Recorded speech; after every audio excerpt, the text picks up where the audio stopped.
I'm sure there are a lot of people in my audience who, when they saw the news that Matt Gaetz had withdrawn his name for consideration for Attorney General of the United States in the Trump administration, probably were scratching their heads a little bit, wondering what was going on.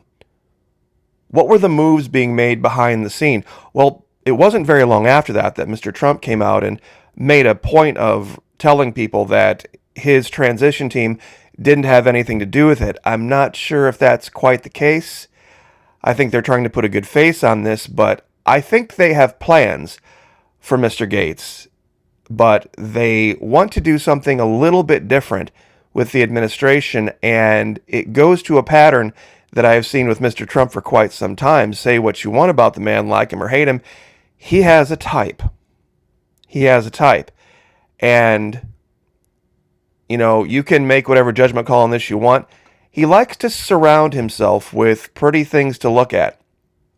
This, of course, in the upper left is his first press secretary, Kayleigh McEnany, who now works for Fox News, and directly above him is his new press secretary, who is only 27 years old, Carolyn Levitt, and I'm sure some of you might recognize the girl in the upper right. I think this might be who they are replacing Gaetz with. Now, also, 2 days ago, we did a video talking about Marjorie Taylor Greene threatening to expose everybody if they release the report on Gaetz, and that might have something to do with this too. But let's get into this real quick. As always, thank you to everyone who continues to join us, over at the Florida Monkey Patreon channel, where it's only $1 single US dollar per month at the base level, even less if you sign up for an entire year, and fully refundable first 90 days, no questions asked. We have 4 levels, 1, 5, 10, and 15 a month. The next video that we're going to put up, probably up by the end of the weekend for sure, is going to delve into a topic we haven't talked about in quite some time. We just put up a day or two ago a video that's everybody. McKee Foot Soldiers, $1 level, Need to Know Roundtable 5, Unit Commanders at 10, and Brigade Commanders at 15. It was for all 4. The next video is going to be just the Roundtable, Unit Commanders, and Brigade Commanders. Love to have you over there. Fully refundable for 90 days. Hundreds of videos going back years and years and years. Never before seen content on YouTube. Thank you all so much. Let's get right to it now. For those of you who are unaware of the news, Gaetz withdraws as Trump's pick for Attorney General, averting confirmation battle in the Senate. I think that was part of it. Now, also, just to say that I said it, don't rule out Megyn Kelly as a possible replacement for Attorney General. Now, that's kind of a dark horse. For me, the real person you need to pay attention to is Trump's former attorney during the whole 2020 fight, after the big steal in the 2020 election, Pam Bondi. She was part of that inner group that were fighting to get sunshine on what was happening in the swing states back in 2020. And some of you might think this is far too simplistic an analysis of this.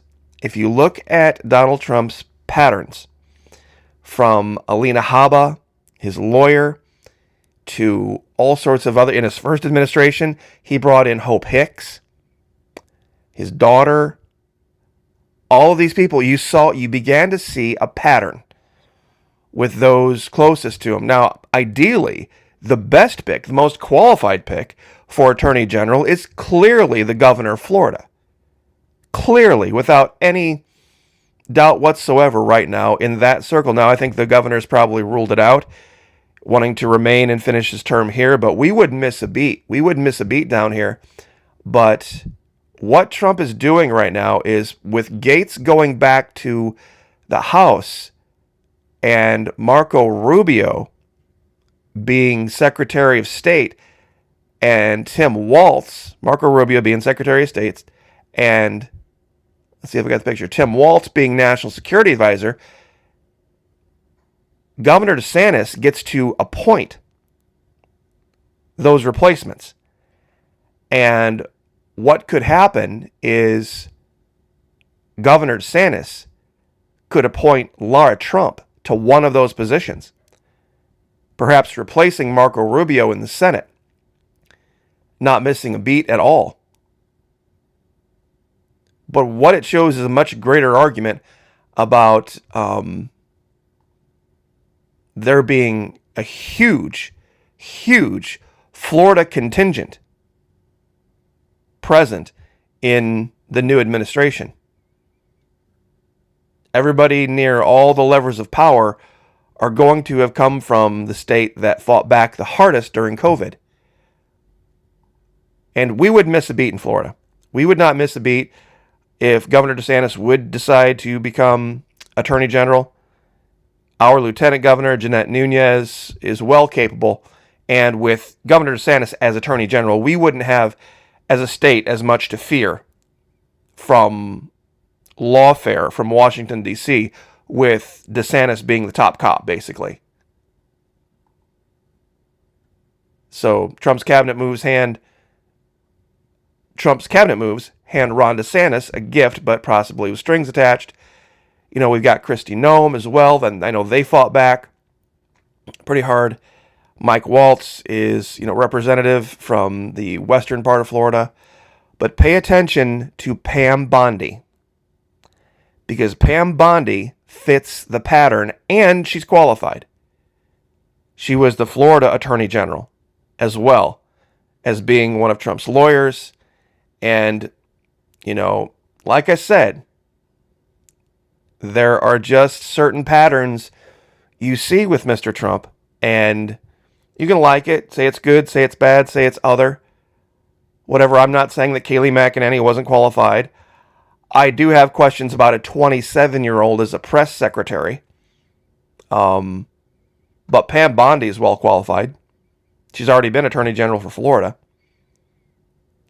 And given, the people he surrounds himself with, I think this would be part of it. And with Gaetz going back to I know he's already resigned his position in this Congress, but that doesn't preclude him from taking his elected position in the next one. I already checked into this. So he can be sworn in the next Congress next year. Won't be a problem. And whoever he is, or, whatever's going on right now with Congress, I don't think is going to make that big of a deal given what's going to happen 20 January. Possibly. So, anyway, I just wanted to put this out there.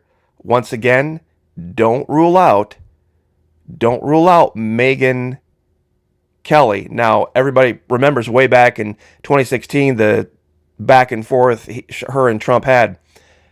That's all been put to rest. And if we've seen one thing about Donald Trump, is he loves to surround himself with converts as well. His own vice president, J.D. Vance, was a huge never-Trumper. Huge never-Trumper. He likes to have people, for some reason, he likes to have people who have been converted, who have had their mind changed about him. And Megyn Kelly is one of these people. And once again, Fox News babe and a lawyer. And has a big reach of her own with her own podcast. Was very outspoken with the whole transgender bathroom thing. That's why I brought up this collage of pictures. So that would be somebody, I think, with the legal issues surrounding all of this, might be a choice. And, he's also, to people who were loyal to him, he is loyal. So, just saying. She's been around a lot in Florida circles. Hasn't really made enemies of anyone. She's been a regular on Fox. She basically ticks all the boxes, is what I'm saying. So anyway, I'm not going to waste a whole lot of your time in this video. Just wanted to say I called it, put it out there. Pam Bondi, Megyn Kelly. Watch those two names. And also watch for, where's the picture? Watch for Laura Trump as well. So anyway, sure, this is probably going to ruffle a few feathers, but, Florida man is what Florida man is. Love him or hate him. So I will leave it there. Join us, Patreon. Thank you, everyone who already has. God bless all of you guys, making a huge difference in my life. It's truly humbling. Thank you so much. Like I said, new content coming out by the weekend. I don't even want to hint at what we're going to talk about because the censors are still out there. But if Donald Trump would continue this idea of breaking up big tech and force Google to sell off YouTube, forcing YouTube to have to compete in the real market, you would not believe how much I would become a fan of Donald Trump if he would force Google to sell YouTube, like they're forcing Google to divest of Chrome, the browser. If he would do that, boy, tell you what, that would be a game changer for a lot of us. So, anyway, love to hear what you think. 27 years old? 27 years old for it's kind of young. Kind of young to be dealing with the wolves in Washington, D.C., so I will leave it there. Do you think there might be another consideration? Perhaps, maybe, kind of, sort of? Another consideration? Just saying, he's an 80-year-old man. God bless. Pray for each other. Pray for me. I'll pray for you. Lift each other up. Like, share, subscribe, and I'll see you guys next time.